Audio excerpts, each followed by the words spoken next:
dele para estarmos debaixo da graça e da proteção desse Deus Todo-Poderoso.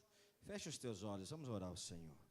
Senhor amado, Senhor santo, te agradecemos e te bendizemos, ó Pai, porque estamos diante de ti, estamos na tua casa, Senhor, estamos na tua presença, Deus, e pedimos que esta presença venha ser manifestada nesta noite sobre nossas vidas. Tua glória, Senhor, venha ser manifestada nesta noite sobre nossas vidas. Teu amor, tua misericórdia seja derramada, Pai.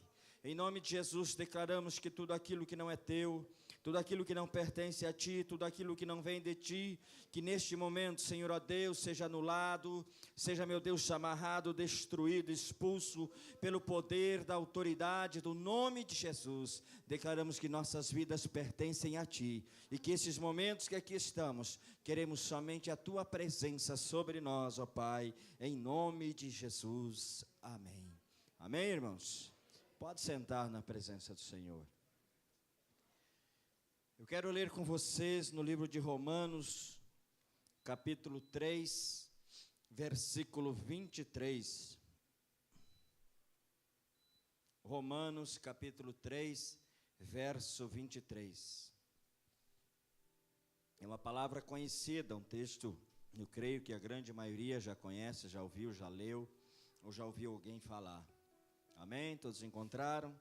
A Bíblia diz assim: pois todos pecaram e carecem da glória de Deus. Algumas Bíblias vai dizer da misericórdia de Deus, mas nessa tradução diz assim: pois todos pecaram e carecem da glória de Deus. A palavra de Deus aqui, irmãos, é muito clara. É um versículo dentro de um contexto, depois nós vamos ler mais alguns versículos. Mas ela é muito clara quando ela diz que todos pecaram. E quando a Bíblia diz todos, não há distinção entre a minha vida e a tua vida. Pastores, diáconos, obreiros, membros, pessoas cultas, incultas, não interessa. Todos pecaram. Jesus diz que todos pecaram e carecem da glória de Deus. Então todos nós que estamos aqui, independente da vida que levamos, da forma como vivemos, em algum momento da nossa vida nós pecamos. Em algum momento da nossa vida nós erramos. No passado, no presente, e vamos errar ainda enquanto Jesus não voltar. Muitos pecam de várias formas, palavras, atitudes, pensamentos, gestos, ações. Há muitas formas, muitas maneiras que podemos errar e pecar contra Deus.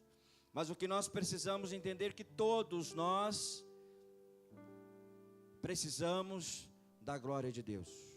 Todos nós carecemos da glória de Deus, da misericórdia de Deus. Toda manhã, quando acordamos, temos que lembrar que somos pecadores e necessitamos da glória de Deus para continuarmos a caminhada. A glória, nesse contexto, quando diz glória, ela representa a presença de Deus. Todos nós necessitamos da presença de Deus. Todos os dias somos carentes da presença de Deus.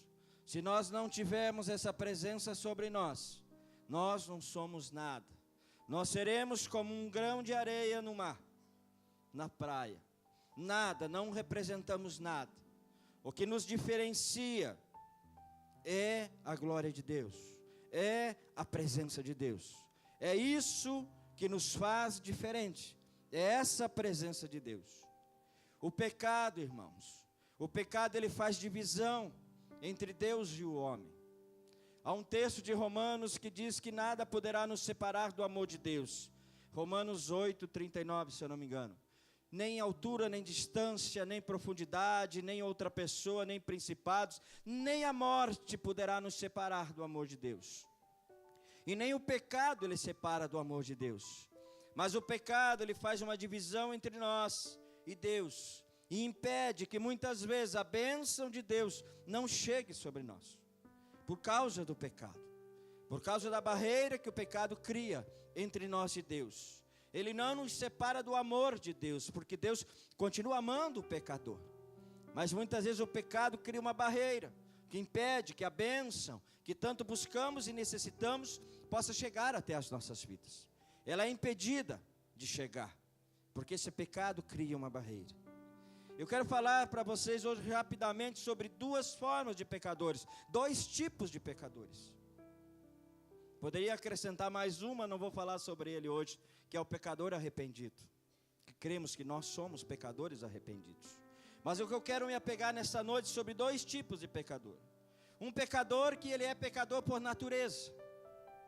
E tem um outro que é pecador por escolha.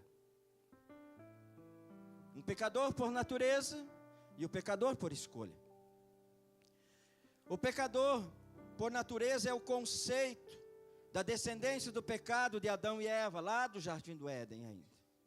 Desde aquele pecado da desobediência de Eva, Adão, veio a consequência sobre os seus filhos, sobre suas gerações futuras e chegou até nós hoje. Toda a natureza humana ela é má, irmãos. A nossa natureza, por ser humana, ela é má. Toda a natureza humana é má, desde a infância. E se o filho não for ensinado, educado sobre o pecado, a tendência é que ele viva muito mais no pecado. Por mais que ele vá pecar, por mais que você ensine, por mais que você oriente, por mais que você fale, no decorrer da sua caminhada, da sua vida, ele vai pecar. Mas se ele não for ensinado, a descendência é muito pior. A palavra de Deus nos diz: ensina o teu filho, quando ele é pequeno, no caminho, por onde ele deve andar, para que quando ele for grande, ele não se desvie dele. Mas ali não diz que se você ensinar, ele não vai pecar. É para que ele não se afaste do caminho do Senhor. Para que ele entenda que ele é um pecador e que ele também se encaixa nesse versículo, que todos carecem da glória de Deus. E que ele não se afaste dos caminhos do Senhor. Mas não podemos colocar nossos filhos numa redoma para que ele nunca venha pecar. Ele vai pecar. Mas ele precisa saber o que é o pecado. Ele precisa saber o que é Deus. Ele precisa saber o que é o mundo. Não podemos criar nossos filhos escondendo o que o mundo oferece ou o que o mundo é. Mas temos que ensinar o que é Deus e o que é o pecado, o que é o mundo, o que é o inferno e o que é o céu. Ele tem que saber isso, é ensinar. É mostrar o caminho por onde ele deve andar. A natureza, irmãos, humana, ela é pecadora. Tem muitos, irmãos, que às vezes porque não foram ensinados ou por algumas questões também por escolha, dá para se dizer, se tornam até mesmo criminosos. Pode ser que o filho ensinado na igreja, ele nunca vai se tornar um criminoso diante de uma sociedade, mas com certeza ele vai ser um pecador. Essa, irmãos, é a tendência natural das coisas. A primeira coisa que uma criança aprende é jogar uma pedra num vidro, no carro que está passando, a fazer algo que não devia fazer. A natureza humana é assim, e ele precisa ser ensinado, para que ele entenda que ele tem que ser um pecador arrependido. Quando se peca por escolha, irmão, é quando conhecemos a palavra de Deus, quando conhecemos o que é o certo e o que é o errado, já temos entendimento das coisas, sabemos que determinadas atitudes, determinadas palavras, determinados gestos, desagrada a Deus, que essas coisas não são do agrado de Deus, não fazem parte dos princípios cristãos e morais, mas mesmo conhecendo, nós fazemos a opção pelo pecado. Mesmo conhecendo a direção, conhecendo a ordem de Deus, conhecendo aquilo que Deus tem determinado para a minha vida e para a tua vida, mas nós fazemos a opção do pecado. Nós fazemos a escolha, porque queremos ou porque gostamos. Esse é um pecador, irmãos, por opção, por escolha dele. Fazemos porque queremos ou porque gostamos. E isso, irmão, nós encontramos muitas pessoas assim. Sabem da palavra, conhecem a verdade, conhecem o caminho, sabem que não agrada a Deus, sabem que determinadas atitudes, pensamentos, palavras vai trazer consequências sobre a sua vida e consequências tristes, consequências amargas, tristezas, sofrimento, mas optam, escolhem o pecado, escolhem o erro, escolhem a transgressão, escolhem a desagradar a Deus. São pecadores por escolha, por opção própria. Não entendem muitas vezes o recado do Espírito Santo quando ele está tentando convencê-lo do pecado. O Espírito Santo está mostrando que não é ali o caminho, mas a opção deles é o pecado. Então existem os pecadores por natureza e os pecadores por escolha. Mas o que nós precisamos entender, irmãos, nesta noite, é que não importa se eu ou você somos pecadores por natureza ou por escolha. A questão é que isto precisa ser mudado. As nossas vidas precisam ser mudadas. Porque todos pecaram e carecem da glória de Deus. Nenhum aqui é perfeito, irmãos. Não há um homem sequer perfeito na face da terra. Esse dia teve um político que se declarou o homem mais perfeito. Deus tenha misericórdia dele, né? Não há na terra um só homem perfeito. O único que andou por aqui foi Jesus Cristo. E mesmo assim o crucificaram numa cruz. Não há um outro sem pecador, sem pecado. Se um dia subir um pastor aqui neste altar e disser para você que ele não tem pecado, não receba esta palavra. Não aceite esta palavra. Porque todos nós erramos e todos nós pecamos. O que nós precisamos entender é que nós temos que mudar, nós temos que tomar uma decisão na nossa vida. Para que a mudança haja, para que a transformação aconteça, para que a nossa vida seja transformada. O irmão Luiz estava cantando antes e falou que Deus possa transformar a tua vida como transformou a minha. Ele já deu testemunho da vida dele, de como era antes de se converter. Vida triste, de vícios, destruição. E Deus mudou a vida dele. Se mudou a dele, mudou a de tantos, por que não pode mudar a tua? Deus ama todos da mesma forma.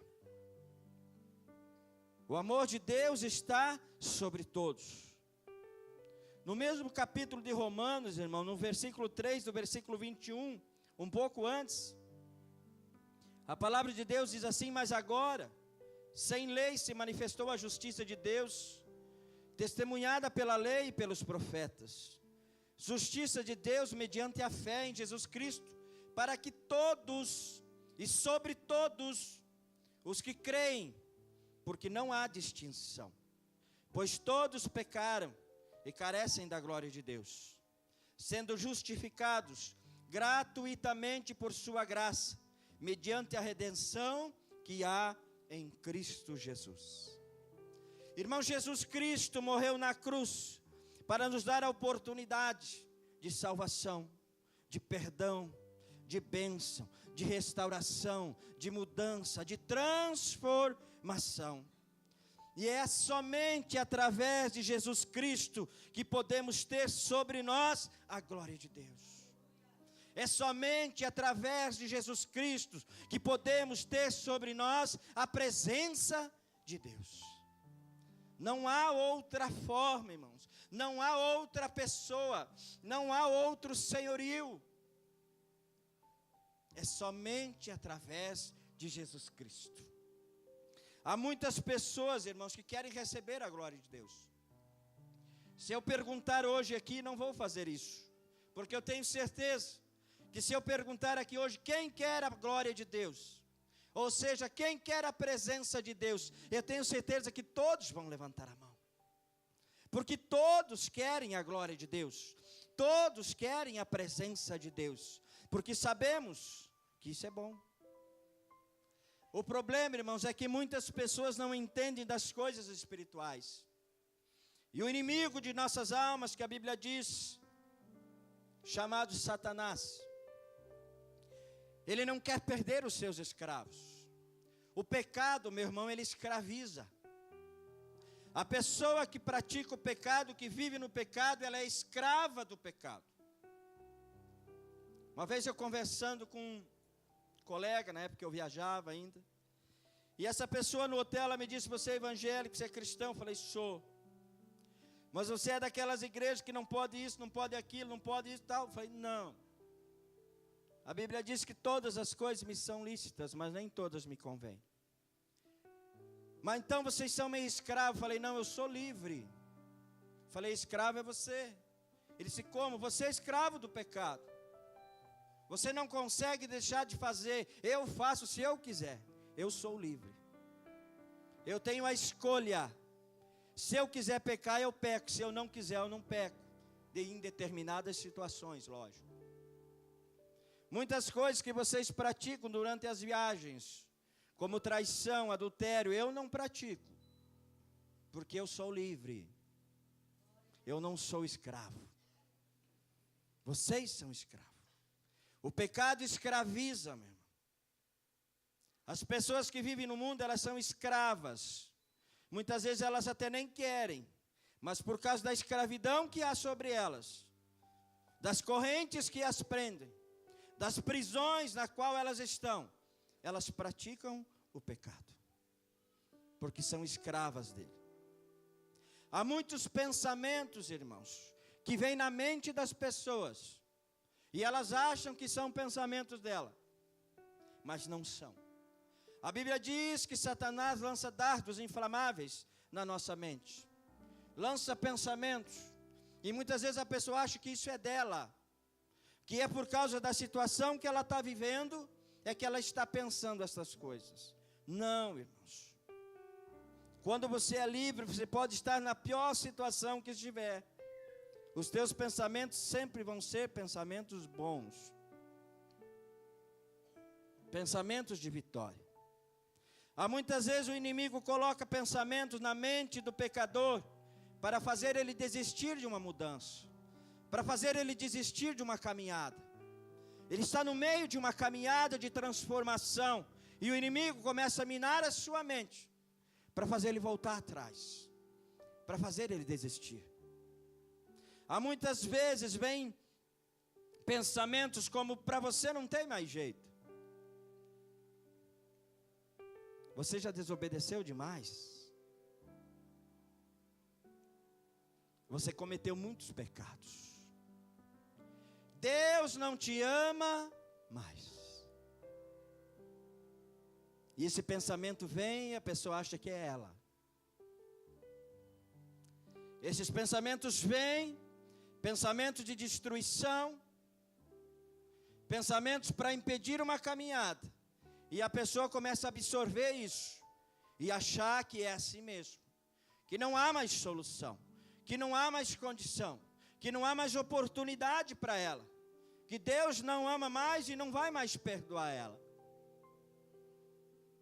Eu quero lembrar para você que talvez esteja vivendo esse momento, o primeiro versículo que nós lemos: todos pecaram e carecem da glória de Deus. Todos, irmãos. Talvez o meu pecado possa ser diferente do teu. O teu possa ser diferente do irmão. As consequências dos pecados podem ser diferentes. Porque há pecados que trazem consequências maiores na vida. Há pecados que trazem consequências menores. Mas todos são pecados. Todos são pecados. E os pecados criam barreiras entre nós e Deus. Muitos irmãos acham que a solução é a morte. Porque o inimigo minou tanto a mente deles, que eles não veem mais saída para si. Eles não veem mais como andar, como caminhar. E vem o pensamento de morte. E muitos irmãos chegam a executar isso. Talvez você pergunte: mas pastor, será que dentro da igreja tem pessoas que vivem oprimidas assim? Tem, irmãos, tem. Infelizmente tem. Tem muito mais aí no mundo, mas ainda tem dentro das igrejas. Pessoas que vivem oprimidas por pensamentos dessa forma. Talvez nunca vão chegar à morte, mas vivem oprimidos, achando que Deus não ama, que Deus não ouve, que Deus não quer, que Deus abandonou, que a sua oração não é mais ouvida, que Deus tem outras pessoas para se preocupar em vez de olhar para ela. Há muitas pessoas assim. Mas por que então que elas vivem desse jeito? Irmãos, é porque essas pessoas não conhecem o Deus verdadeiramente. Porque elas ainda não tiveram um encontro real com Deus. Elas conhecem apenas a história de Jesus Cristo, mas elas ainda não conhecem o Jesus Cristo da história. Elas ainda não tiveram um encontro verdadeiro com esse Deus. São pessoas que sabem que Deus existe, sabe tudo isso, quer viver uma vida de santidade, mas ainda vive oprimido por pensamentos, porque não conhecem Deus verdadeiramente. Não conhecem o amor de Deus e nem a sua misericórdia. Tem muitos irmãos que acham que Deus é um ser vingativo e raivoso. Já viram aqueles desenhinhos na TV, que Deus está lá no céu com um raio na mão? Vai pecar, vou te jogar o raio. Muitos acham que Deus é assim, irmãos. Que Deus é vingativo. Se você errou, Deus vai te sentar a mão. Muitas vezes Deus permite muitas coisas na nossa vida, para que a gente se corrija. Deus permitiu o povo do Egito andar. Quantos anos no deserto eles andaram? 40 anos no deserto. Por quê? Para corrigir, para acertar, para moldar. Então muitas vezes Deus permite algumas coisas assim, mas mesmo na provação o amor dele está sobre nós. Mesmo na provação o amor dele está sobre nós. Os olhos dele estão sobre nós. E está nos cuidando. E a Bíblia diz que Deus não permite provação acima do que nós possamos suportar. Se você está sendo provado, meu irmão, minha irmã, suporte. Porque na hora que as tuas forças acabarem, é aí que Deus age. Toda a provação Ele nos dá até o limite das nossas forças. Até onde podemos suportar. Então, meu irmão, Deus não é um ser vingativo. Deus não quer castigar os pecadores. Deus quer aliviar, Deus quer perdoar. Deus quer transformar. Tem um salmo, irmãos, que eu gosto muito. Salmo 136. Só o primeiro versículo. Diz assim: rendei graças ao Senhor, porque Ele é bom, e porque a sua misericórdia dura para sempre. Rendei graças ao Senhor, porque Ele é bom, e a sua misericórdia dura para sempre. Irmãos, tem duas palavras nesse versículo. Se você ler o contexto dele, já é tremendo, já é maravilhoso. Mas eu gosto às vezes de esmigualar, eu gosto de ver pedaços, eu gosto de analisar nos detalhes. E a palavra de Deus nos diz aqui nesse versículo: misericórdia, porque a sua misericórdia, misericórdia que significa bondade, amor infalível, ternura, fidelidade. Às vezes nós lemos misericórdia e não entendemos o contexto de toda essa palavra. Aqui diz: rendei graças ao Senhor porque Ele é bom. Todos nós sabemos que Deus é bom, mas muitos não sabem o que significa misericórdia, amor imerecido. Misericórdia significa bondade, amor infalível, ternura, fidelidade. É isso que Deus tem com você, meu irmão. É isso que Deus tem comigo. É isso que Deus tem com você, independente se você é um pecador por natureza hoje ou por escolha. E a segunda palavra nesse salmo, nesse pequeno versículo, é sempre. Rendei graças ao Senhor porque Ele é bom e porque a sua misericórdia dura para sempre. Você sabe o que significa sempre, irmãos? Não é até amanhã, não é até a semana que vem. Sempre significa eternamente.